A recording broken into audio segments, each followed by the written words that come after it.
This week on the Push Pull Legs podcast, we talk about the boring world of cardio and how to reinvent your training. Also, we learn about vibrational food.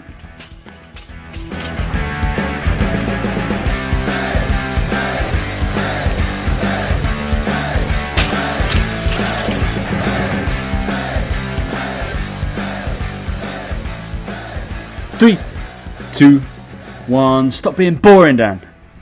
Hey guys, welcome to the Push Pull Legs podcast with myself, Damik. Me, Tom. What's going on? Just a result of the company I keep, my friend. So it's your fault. Wow. Right. Mate. That's really harsh on Isabel. She's not boring. No, she's definitely. She's the only person on my Instagram people like watch it for. Like they don't watch it for me. Oh, 100%, yeah. It's quite funny when my girlfriend sits down next to me after work and she will turn your stories on. Just to see Isabel, nothing to see me. Yeah, nothing to do with you. She'll vaguely take your nutrition advice or like flick through.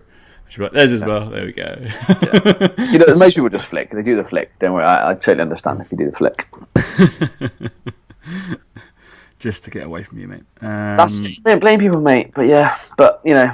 Everyone's a bit boring, aren't they, really? But, you know, I think we're trying to change that, Tom. We're both trying to do that, actually. I think now the summer's come, it's a bit easier to not be as boring because you do more things in general. Do more things. More things, mate. Well, you don't. Most people in winter just stay in, don't they, really? Yeah. Unless you're an alcoholic and go out drinking all the time. We're talking about you doing that most of the time, aren't you? Oh, yeah. There's not huge amounts to do, is there, mate? You're playing golf again now, aren't you? Again. Well, now all the time. Again. So again. A lot. Yeah, it's great fun. And it was amazing weather on Saturday in the UK. I'm sure across the whole... Did you enjoy some decent weather? Yeah, it was lovely, wasn't it? It was great. I was at the Grove, playing golf at the Grove, which is where the England team stay, I believe, when they've got a match at Wembley. Yeah, it was decent. I kind of got a little bit confused because I'm not used to playing at clubs where there's a valet for your car. And it was like, oh, so you can... Both shots on your... And I was like, just a little Mini Cooper Sport. I was like, it's fine. He was like, yeah, so the keys in the car? I was like, no. They're in my hand. Why would I leave the car? Lock the car, mate. Where is the car? I parked at the car park. Yeah, I've just walked around. That's fine. Yeah. And he was like, oh, I'll take your clubs for you. And then I was like, okay, why is that? He was like, yeah, so we give them a clean and put them on the first tee for you. And I was like, that's nice. Thank you. That was good. Beautiful place. I went and played with one of my clients. So yeah, it was good fun. 3 accountants I played with. But you can tell you didn't fucking pay for it.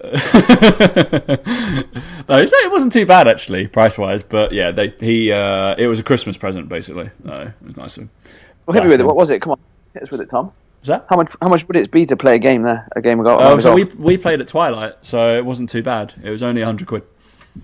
Only 100 quid to hit the ball around the field. But you did have your car parked for you, so... I did have my car parked for me, and we got to go to the range, all that kind of thing, so it was quite nice. It was good. Someone cleaned your clubs for you, so all in all, mate. It wasn't to do myself. It would have helped if they cleaned the car, if I'm honest, but... Just to clean the car a little bit clean. I don't mind about the carbs. I'll do that myself. Not as big a job. But yeah, apart from that, you were away as well, weren't you? Yeah, I went away to the beach. I went away to the seaside for the weekend, which we'd planned to have like a little break, and we were lucky with the weather being so nice. But actually, inland, it's obviously a bit warmer than it is by the sea because of the wind factor that you have when you're there. But it was a beautiful sandy beach. So yeah, it was good. We had a nice relaxing time. It's just nice to go away in it when you're in a different environment. You just relax. You don't start doing work and shit like that. Because if I stay at home, I'd just... had any time free, I'd just do a bit of work or bits and bobs that needed doing, whereas when you're away, you don't do that. So it was quite nice to do that, and then play basketball Sunday night, which is... Basketball. Basketball for the people. Basketball. Absolutely loving playing that again. Like, genuinely, like... I don't know, like, you know when you're a kid and you play sports, it's like all you want to do. It feels like that again, which is, like, really, really nice. So I've reignited that part of me in terms of playing sport, and as we talked about, Tom, not being boring. Nice little segue, isn't it? We're not going to be boring. Yeah, that's the thing. That's pretty much what we're going to have a little chat about today. Is some of the decisions that I guess our industry as a whole, and we're probably guilty of it for a certain amount of time, and we probably come out the other side a little bit of it. I would assume, just through longevity more than anything else. And there's certain people that still push all of this stuff, and it just seems a bit dull. It's not a lifestyle. It's kind of just boring. That's why we're talking about it, because we're adhering to more of the general pop. We're not to the extreme. Is where our clients are not extremes. But yeah, basically giving ideas of what you can do. Really. Yeah, I think and just outlining what is right. Or I think obviously it depends hugely on your goal. If your goal is specific, you generally need quite specific training. So like, bodybuilders or even photo shoot prep or things like that, if you're trying to change certain aspects of physique, there's elements to it that are just going to be, you just have to get them done.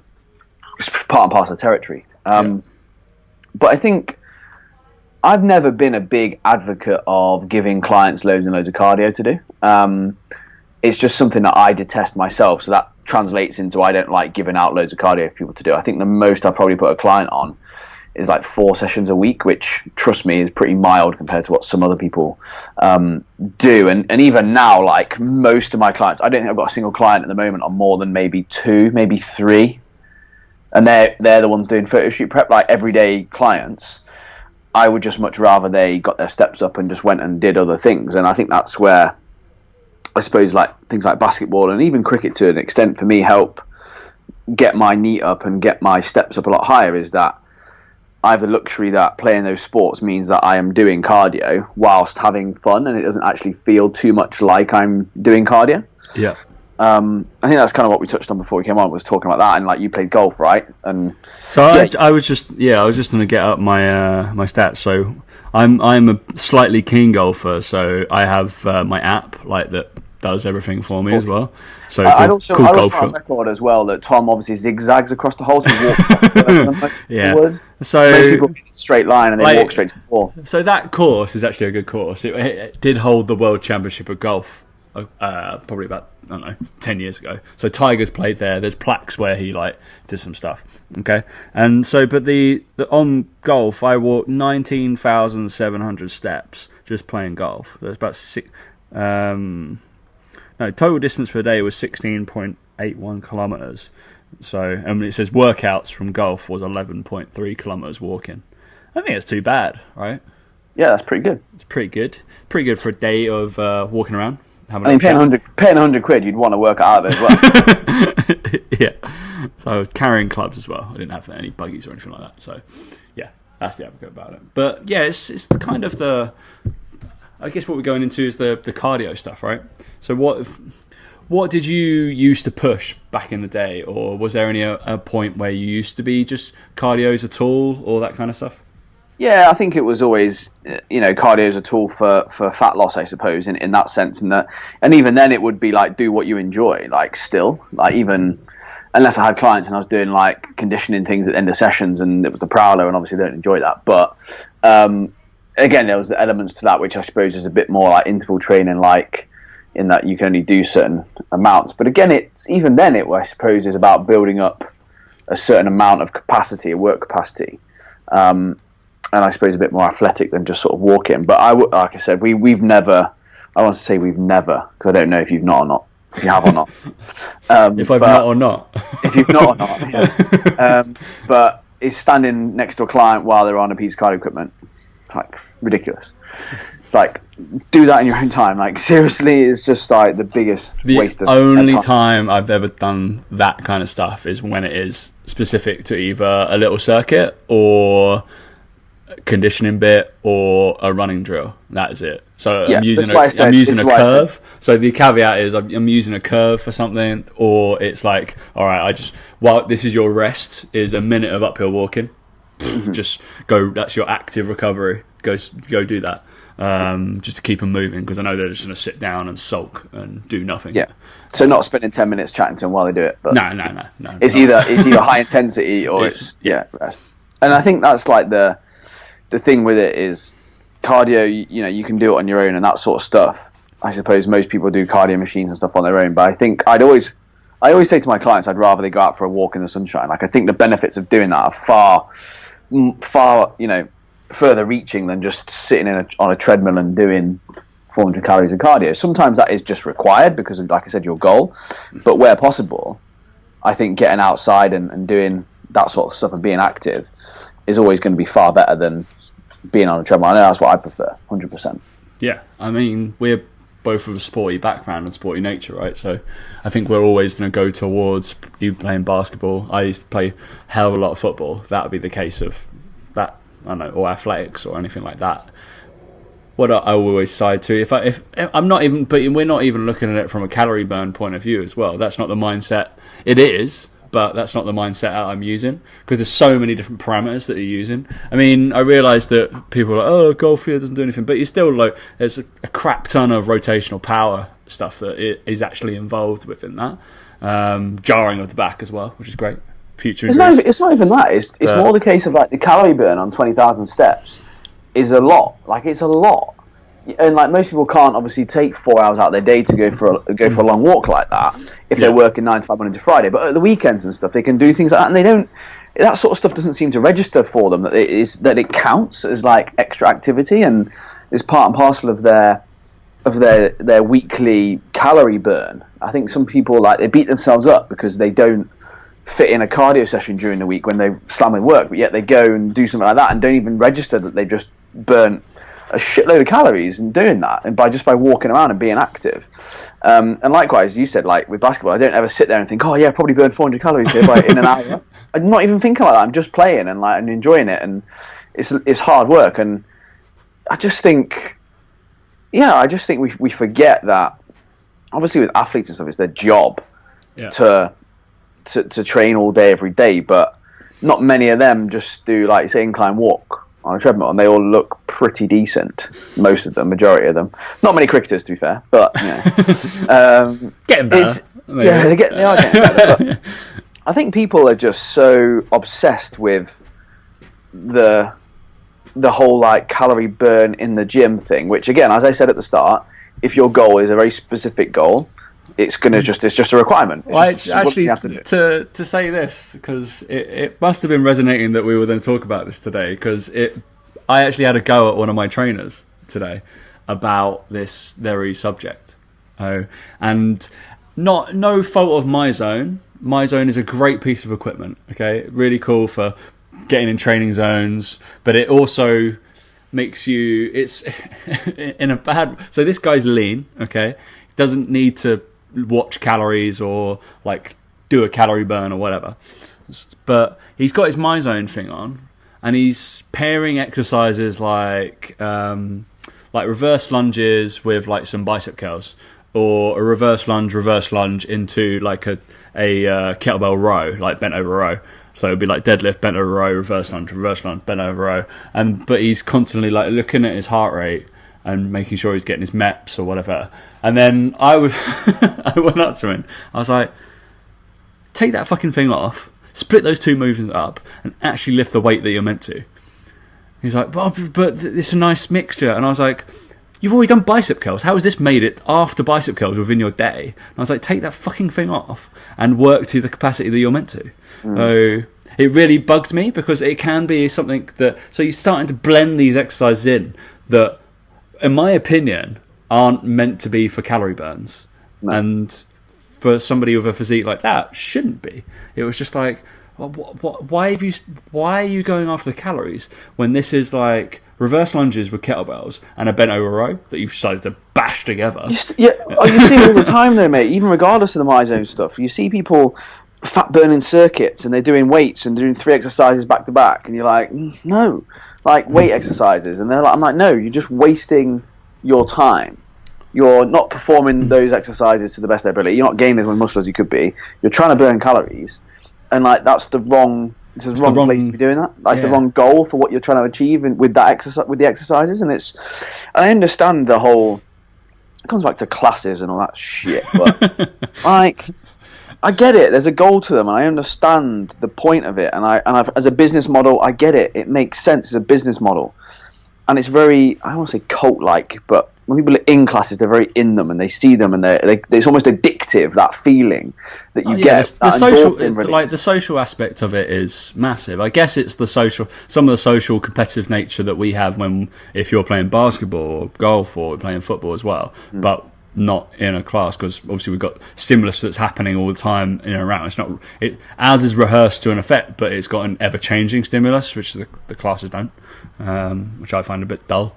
It's all too rehearsed. I just think like no one, like I said, really physically changes a huge amount in that, and just because you get to a certain point where again your work capacity increases, but you can't lift any heavier weights because you're just knackered, and it's just not, again, it's not conducive to progressing in that way. And I don't know, I just think it's that whole thing where you start blending fitness together. Like I saw the other day, it was HIIT yoga. You're like, oh, fuck off. Like, yoga's the most like docile movement, like exercise you can do in terms of you stay in one position for a long period of time. It's hard, don't get me wrong, but you don't. It depends on what type of yoga, because one of my clients explained loads of different ones, and I was like, I'd struggle with that. Ended up doing about 60 push-ups in one session, essentially what they were doing, because they were constantly moving out of this yoga push-up pose, and I was like, do you know about the volume? And obviously I've explained about the volume over time and all this to my client, and she's like, no, they don't have a clue. Like, I was like, Jesus, yeah, your triceps must be burnt out. They're like, yep. Yeah, it's like trying to do slow intensity Olympic lifting. It's just like what are you trying to achieve? Like, so, but again, from a business point of view, people always do it because they want to be different or unique. They have a new concept, and that's another fucking word I hate, concept. It's like you've not come up with a concept, you're just throwing shit at a wall and hoping people enjoy it.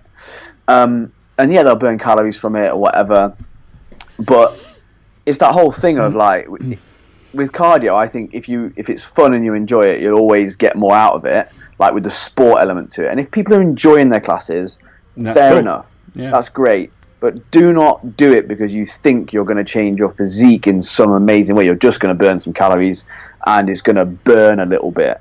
But it's not conducive to you getting stronger and getting, I suppose, or gaining muscle, even though they're trying to trick you and go, oh, you're using weights and it's the metabolic boosting effect and you're going to gain muscle and torch fat. It's like, you're not. You're just burning. I think you will for like a month, 2 months. And then start lifting weights you've never had before. Yeah. You will plateau. It's just the case of plateau will happen very quickly. And yeah, so this is where I wanted to talk about going into training for essentially sport and performance and power, and all those words sound a bit like, oh no, I'm not an athlete or whatever. And it's like, so you can still train for these things and maybe get better at them. So stuff like, obviously Dan, you worked in S&C, so I'm sure you must have done some sort of performance tests when you, just to give an idea of what people can start to train towards if they want to become a little bit more athletic. So the thing I said to Dan before, I was like, the guys in the NFL, probably not, this goes against bodybuilding as well, probably not doing like 3 sets of 10 leg presses and that's it, and then going on to, they probably are doing some sort of curls, but they do a load of athletic movements, all this kind of stuff, and they're pretty ripped and moving pretty well, athletes, but they're not just bodybuilders. It's crazy, they're actually moving, which is one of the things that bodybuilders lack, right? Moving 100%. Well. But yeah, performance tests, mate. What kind of stuff could people start doing? Well, I mean, what would you say general pop could do? I mean, a good one, if you wanted to be just in terms of more power and thinking more like athletic, is just a standard like broad jump. It's going to be a pretty good test. You don't need a huge amount of equipment. You might need a tape measure, but not even that. You can even just use the same, if you've got squares on your, matting in your gym, you can use stuff like that.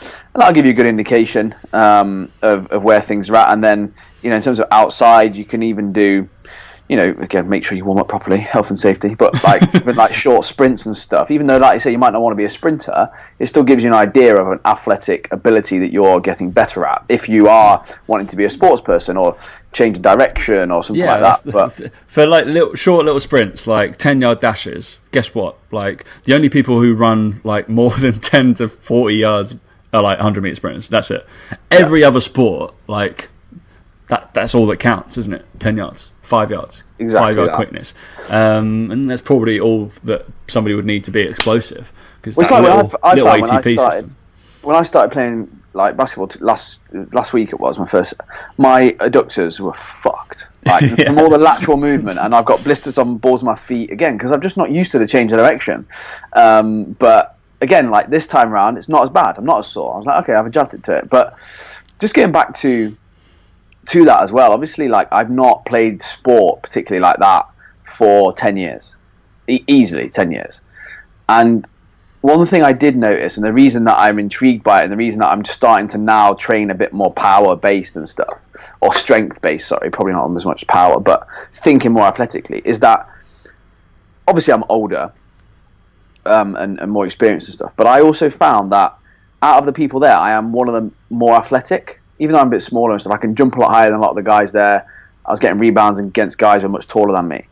And that's just because I have that muscle mass now, like that I've built from doing bodybuilding and stuff. So when I actually train those movement patterns, and when I actually practice jumping, potentially, or I get stronger in lower rep ranges, that will correlate into better athletic performance because I've always got the base there of the muscles, and now I just need to train them to fire quicker.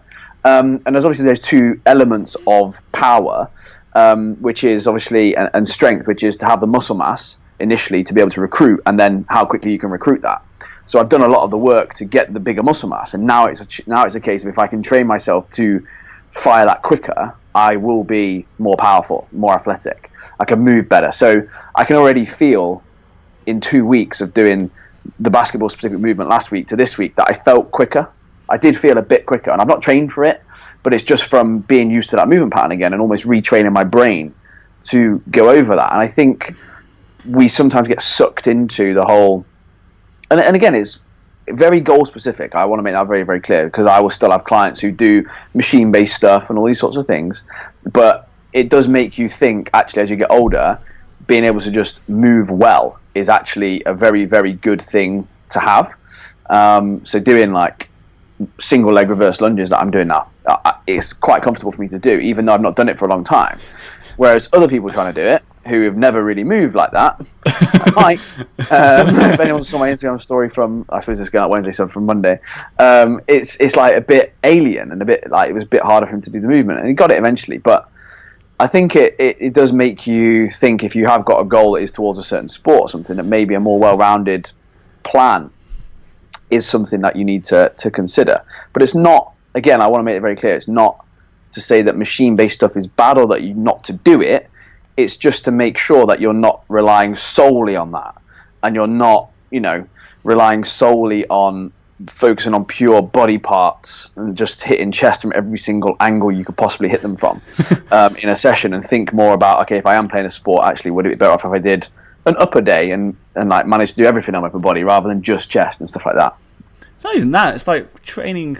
It's how fast you react to a stimulus and all that kind of stuff. So it's one thing that doesn't seem to go over into the bodybuilding world, even though there's like power building and you train strength. But with strength comes the connotation of slow.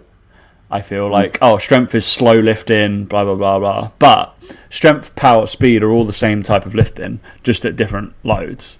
And you are trying to move the bar or move that weight as quickly as you can.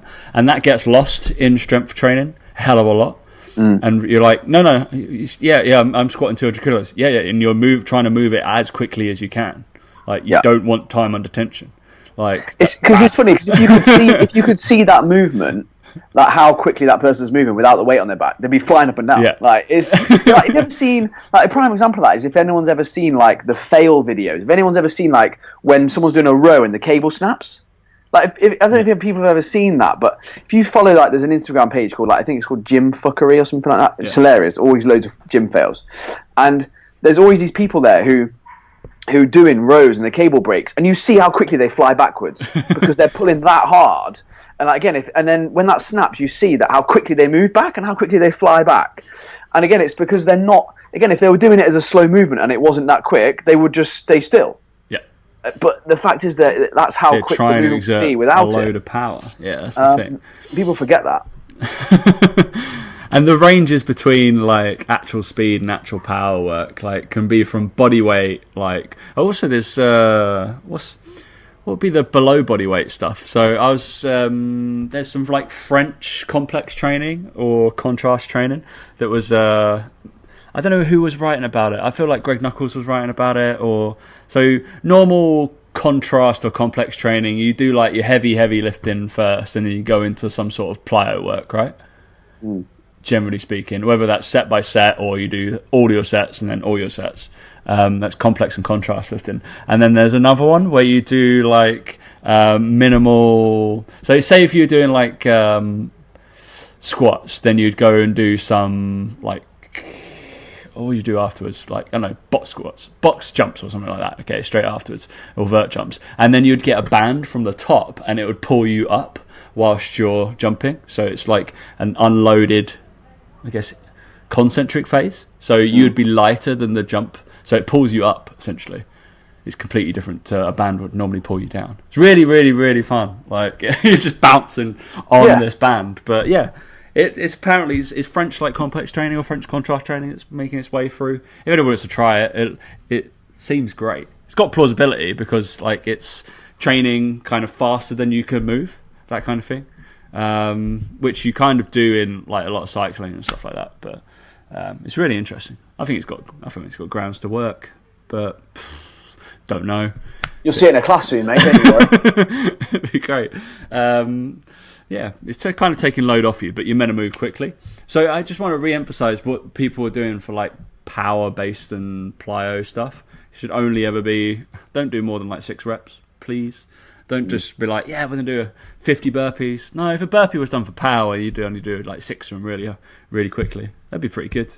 Yeah. Like, I'd like to see that, but I doubt it's going to happen. I think it's one of those where just remembering that, like, it's specific to goal, but also for the general population who, if they are playing a sport for fun or they are doing recreational things for fun, that, again, training should be fun and it should be probably a mixture of things and all this sort of stuff that is important to remember. And, you know, it's also important as a client that if you are a client and you do have a coach, that you ask that question and you ask for a variation or you ask for things that are fun, because if you don't ask for it, people, you know, coaches won't know that that's what you want to do or that's what you want to achieve. But I've only found out recently some of my clients play like sports like in an amateur level or whatever, and I'm like, okay, cool, like that's good to know, like we can put this in there, put that in. Again, a few people play football and they've noticed that they've got more single leg movements in there. I'm like, yep, there's a reason for that. Like, again, there's little things like that. You're like, yeah, no, there's a reason.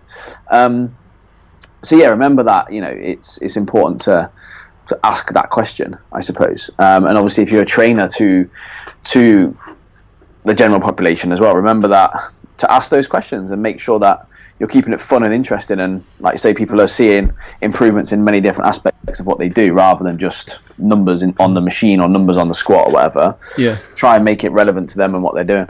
I think if say aesthetic based or goal orientated people were to take 4 weeks out and just train for performance, did a load of broad jumps, squat jumps, static jumps, counter movement jumps, some, I don't know, there's not much really upper body stuff you really test, like press ups or like pull ups or anything like that. And they tested those and then went away and then retested them after doing a little bit more explosive movement. I think their physique would maybe look better.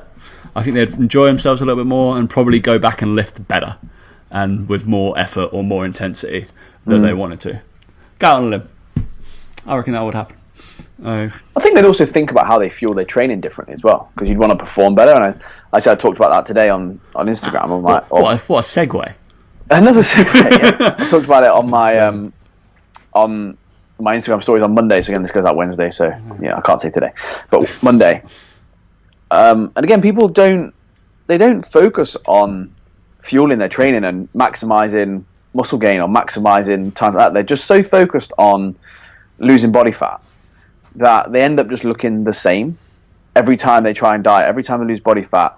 And it comes from this place where they lose the body fat, they get down to a certain point, and then they kind of let things go a little bit. They get a little bit lax with their training, potentially a little bit lax with their nutrition. Before they know it, they've gained 3 or 4 kilos, and they're then unhappy with how they look, or clothes don't fit properly, and then they lose body fat again. They feel like they diet again for like a wedding or a holiday or something, and then they go on that holiday, they put on 2 or 3 kilos, they come back, they diet again, and they never actually change shape. They just lose body fat each time and end up looking exactly the same every single time.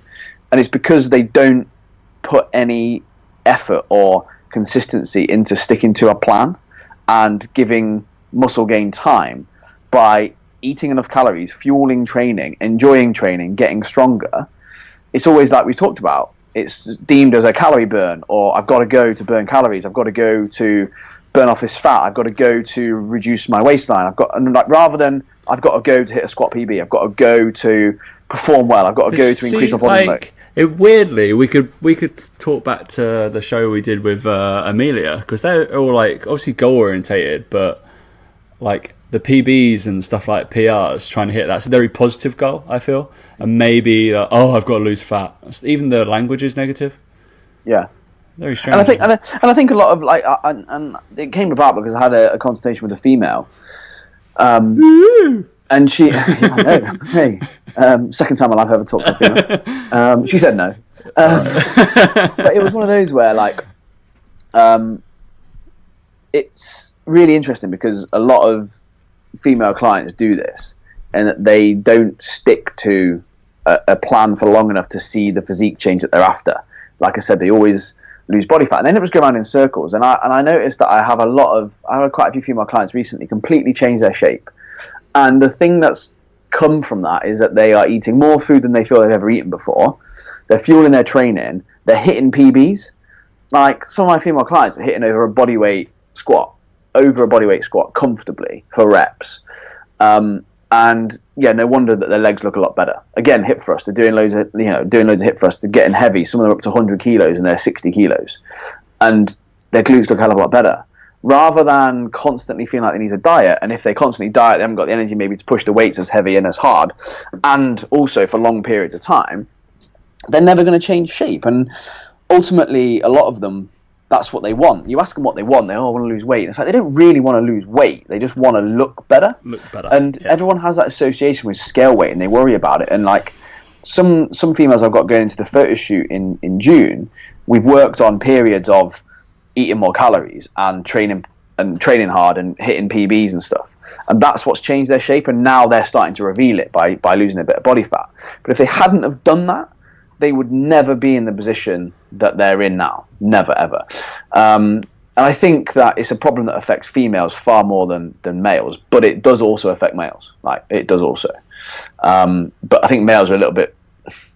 I think they care a little bit less about maybe their weight, or they care a little bit less about putting on 3 or 4 kilos, because again, they're heavier in general, so it doesn't, on a bloke, it doesn't quite look the same way it looks on a female if they're 50, 60 kilos. And I think it's a real common problem, and it needs to be highlighted more that fueling training will lead to amazing changes in your physique, rather than, like we've talked about, that negative, just lose body fat all the time. That's it. That's all I've got to say. That's all you got to say, man. Yeah. But the fueling training thing, I've written down something on my notes. It's always something that stuck with me for a while about, and I'd like to know Dan's opinion, because I don't personally take pre-workouts, and I don't really understand. Obviously, I think I posted like pre-workouts being like cinnamon bun and like a coffee before, which is absolutely fun.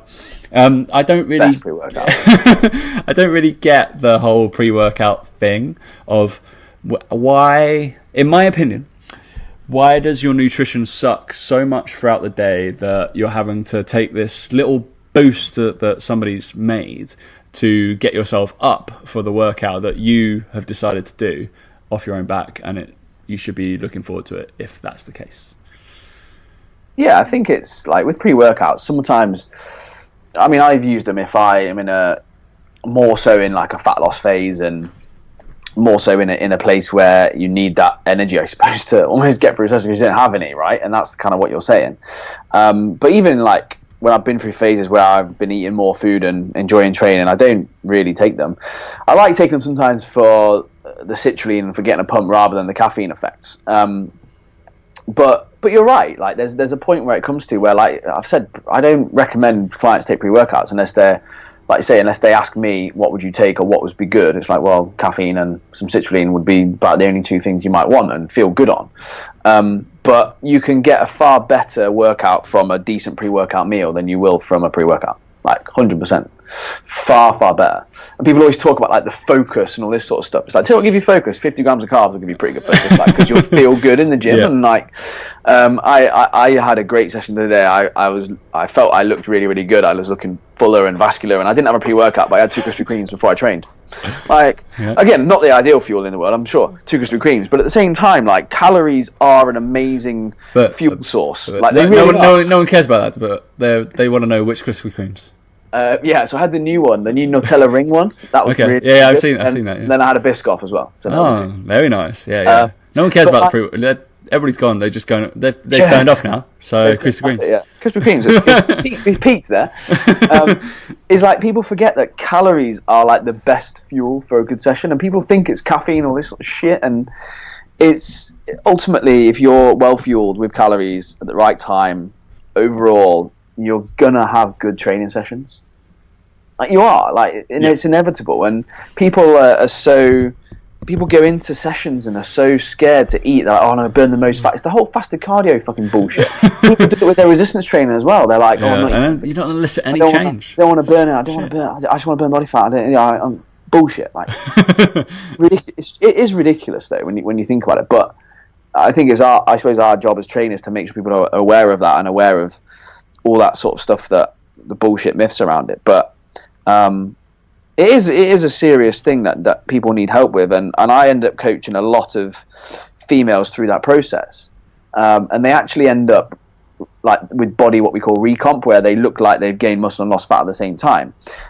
Females seem to do it far easier than blokes do, but when a female starts properly lifting weights for the first time, and by that I mean progressive overload, lifting heavy with good technique rather than doing classes and stuff like that, because again, a lot of females go, oh yeah, I've lifted weights for 2 years. I'm like, well, have you done it? Like, because again, that's why they see the newbie gains in that first sort of 2 training cycles you do with them, because they actually haven't trained properly. That's what Dan said when he started training with me for the first time. He was like, yeah, I definitely listed for 2 years. I was like, nah, have you? But that's so common, and like then they start training properly, progressively. They start chasing PBs. They start chasing that because they have the energy, because they've never eaten enough food before previously. And they're like, what the fuck's going on here? Like, my trousers don't fit me anymore because my glutes are too big, but they fit me round the waist I've got 2 inches spare. And I'm like, yeah, exactly, because you've now got shape to what you're doing. Like, you have shapely legs rather than just pencil legs, because you've just done all the other stuff. And it always baffles me that the amount of people who, they're like 6 months into coaching or something, they're like, oh my god, I can't believe I've never done this before. Like, well, you never would have done it before. Like, you wouldn't have been able to do it because you wouldn't have believed in yourself enough to give yourself those calories. It's only because I've told you can that you're allowing yourself to do that. And I think if there's any females listening, if there's one thing to take away from it, is please fuel your training and go through periods where you're at maintenance calories, where you're not feeling hungry, you're not dieting, you're not eating cucumber and stevia, and you're actually enjoying what you're eating, and you'll enjoy your training far more, and you'll see the change. Stevia's awful, mate, so don't bother eating that. It's absolutely disgusting. But like, again, it's one of those things that people like fucking celebrate about their cucumber and stevia when they're on a diet, and it's like, really? Odd. Very odd. All right, I'm going to get your opinion on this, mate, because it's something that I actually wanted to talk about last week, but I just thought it was quite interesting more than anything else. So there's a lad that I quite like following who wears a load of SPD gear. He's just powerlifter. Okay, so I'm going to show you this video. I'm going to describe what's happening in this. But can you see that, mate? What is happening on the screen? Oh yeah, he doesn't want to see what weights are on there. So it's really interesting. So what this lad's doing, he's trialing it, is basically somebody else loads the bar, and then so whatever lifts he's got that day, he obviously know that his coach has picked out whatever weights that they're meant to be doing, and his coach loads the bar and then covers because obviously all the powerlifting plates are colours, right? So you know exactly, we can work out exactly what's on the bar really pretty quickly. So he's covered them in massive like plastic bags, so big plastic bags, so you cannot see what weight is on there, and he just goes and does his reps. So like he did like 3 sets of 4 reps at 595, and then he went pretty close apparently to a rep PR straight away. after having a load of weeks where he's not hitting anything, blah blah blah, not doing anything, and then decided straight away, just covered all off. He said it was really, really, really, really weird, but yeah, they just loaded the bar and then let him do it. Interesting, isn't it? Yeah, I think there's a lot of that. I've done that with clients before when we've been PTing with them. I've not told them 100%. Yeah, no, I've loaded it up. I'll just load. They've gone, what's that? And I've gone, oh, you've done it before. Yeah. They haven't, but it's really interesting. Where I'll just be like, I'll load it and I'll just keep chatting to him, and then I'd hope they wouldn't even really notice. I'll just bring it onto a subject that they have to answer me about and all that kind of stuff. And then obviously I don't put big plastic bags around because they're not taking that seriously. Yeah. But it was really interesting that if anybody's done that or doesn't look at the weights, or has somebody else load all the weights and then just goes in blind or stuff like that, it'd be really interesting. Because it's a cue that I use when back squatting as well, is I don't want people to look at the stuff that's on the end. So I make them focus on just the bit of the bar that contacts their back, and I want them to push that bit of the bar away. I'm like, obviously you got the big bar, but I only want you to direct pressure on that bit. And I'm like, you're going to push the fuck out of that little bit of the bar. Everything else is going to come up. Doesn't matter. It's all connected. It's fine. And all you then do is focus on that bit that you're contacted to. But it kind of puts that into perspective as you're not going to think about the weight. It's just going to go up. You're pressing against that bit. Really interesting. Must be some sort of... That's a concept, Dan. I believe it is a concept. Well, that means, all your clients are going to have bin bags on their things now, aren't they, all week? All week. I'm just put a kettlebell in a bin bag and be like... Tom, I can see the heaviest kettlebell's gone from the rack. No, it's not. Just scribbling out the numbers on them. I'm like, no, it's clearly 16, Tom. No, it's not. It's the same colour. No, they're all black now. Brilliant. Be great. But yeah, interesting. And then I think we're going to finish on stupid things, Dan. If that's all right. Yeah, what's the stupid thing this week? I believe one of your clients sent it to me. She might send it to you as well. Let's have a little look. Got to slide into my DMs, haven't I? What's up, mate? Full of yeah, so this was about lower vibrational foods. What are they? So it was on a Twitter thread apparently, and it got sent through. So if you must eat lower vibrational food, most should to acclimatise to this. Do it right. Don't be a glutton. Brilliant. I don't know if that's meant to be gluten or glutton, but I don't know context. Eat for vitality, not purely for pleasure. We need to grow more fruit trees in this country and stop with the jumbled up, fast packaged foods that jumble up our gut/brain. So we need to have lower vibrational foods. What are they? I don't know what that means. Do they vibrate less, like when you put them on a plate, or? Or if everybody knows what that means, yeah. I feel like such a shit nutritionist for not knowing that. Just Google it now, mate. I'm going to Google it. That's what I do lower vibrational foods. They're very, very, very interesting. What is a vibrational food? I don't know. It's quite interesting. If anybody, please get back to us on that. Unsure. This isn't going to be good, Tom. I'm not going to lie to you. I'm going to read this out. Fucking hell, this is ridiculous. Is it a thing? No, it's not a real thing. Of course it's not. This is on mindbodygreen.com. All right, yeah, I know them. Guess what? Yeah, foods with high vibrational energy and nutrients include organic nuts, fruit, vegetables, and fresh herbs. Keep to a minimum foods such as meat, poultry, and sugar. Of course. So basically, eat high vibrational energy and nutrients. Basically, high fiber, low calorie food. Except nuts. And keep to a minimum foods that are higher calorie and lower fiber. I wonder what's going to happen to the people if they do that. Fucking ridiculous. Oh, they have... when you eat meat or seafood, thank and bless the ingredients because they've sacrificed their lives for our enjoyment. Only seafood and meat? Yeah. Meat and seafood. Pretty sure plants are living.